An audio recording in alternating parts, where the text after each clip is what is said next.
Hi everybody, this is Kelly from Respectful Parent, and today I am going to talk to you a little bit about how to keep your own bucket full during the holidays, during the stressful times, and how to keep your sanity, less stress, all of that. But first I'm going to tell you a couple of things I have coming up. There's 3 classes coming up in the new year in San Diego, 2 night classes and 1 morning class on Tuesday mornings. The others are Tuesday and Wednesday nights in UTC and Laguna Hills. And don't forget about, we have the Beyond the Book Club starting, going over the book parent effectiveness training. So you can see that at respectfulparent.com/beyondthebook. So on to how to keep your bucket full and your family's bucket full. There's a couple of things that are really basic that you can think about when trying to get through the holidays. So one thing is you want to think about needs, and a lot of people say that, but they don't define what needs are. So I'm going to help you do that. When I talk about needs, I'm talking about needs as they relate to Maslow's hierarchy of needs, because those are a really helpful framework to take your own temperature, your own emotional temperature. Because if you want to parent respectfully and if you want to get through things, you need to pay attention to what's happening at the most basic levels, because at Christmas and holidays, you have to function up kind of higher, and it's the pace of that that's hard to sustain. So I'm going to give you some framework. So what we talk about here in keeping your own bucket full is thinking to yourself, what do I need right now?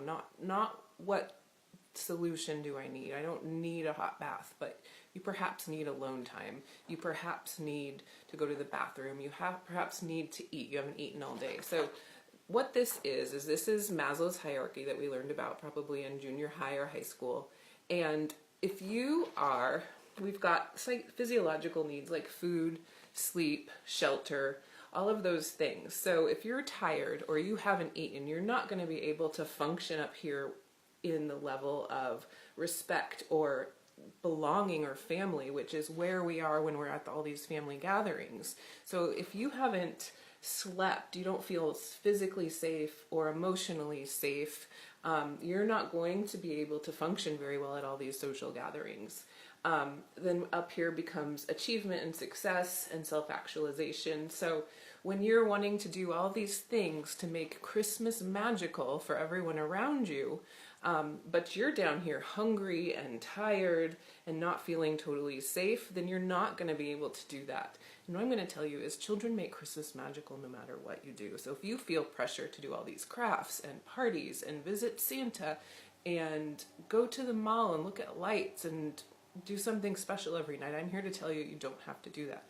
Think about yourself. If you feel yourself getting overwhelmed, if you feel yourself losing your temper a lot, then think about, what do I need? And most likely it's something down here. So what does that mean? It's okay to say no to things.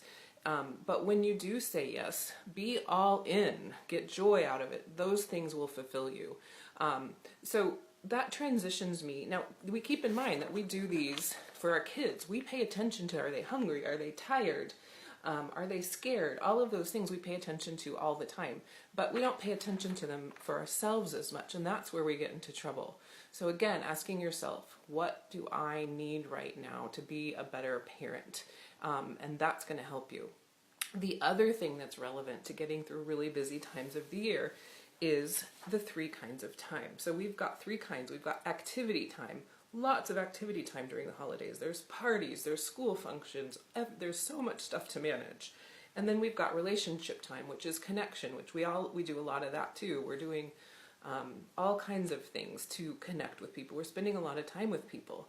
The one thing that we don't get is alone time. So here's the 3 kinds of time: activity time, alone time, and relationship time. So the holidays are filled with activity time and relationship time. So a lot of time in the peaceful parenting circles, we focus so much on connection. Why is my child misbehaving? Does he have enough connection? Are you spending enough time with him? And that puts so much pressure on parents to constantly be connecting with their child, when sometimes what they need is alone time. Alone time allows people to process. That's the time when you're thinking, you're processing your day, and you can't function if you don't have enough alone time. So honoring the fact that someone needs alone time can actually be connection. So you want to slow down. You already know that there's a lot of activity time and a lot of relationship time going on. So building in that alone time where everyone can just relax and chill and process all the busyness that's going on is going to help so much. So saying no sometimes to protect that is going to make the things you do so much more enjoyable. So I am giving you permission to take care of yourself, look at your needs, and figure out the balance that people need with their different kinds of time. Some people are going to be thriving with a lot of activity time. Other people in your family are going to get overwhelmed. So take a look at that and try and build that in. That way you can get through the holidays and have your needs met and have your family's needs met while respecting everyone. So happy holidays, whatever you celebrate. Again, I have the book club coming up on the Book of Parent Effectiveness Training. It starts January 7th. You can sign up at respectfulparent.com/beyondthebook. I'll put it in the comments just in case. But thank you for watching and happy holidays. Next time I will be talking about gratitude in children and how to foster that, especially when they're getting lots of unexpected gifts from unexpected people. Stay tuned. I'll talk to you soon. Bye.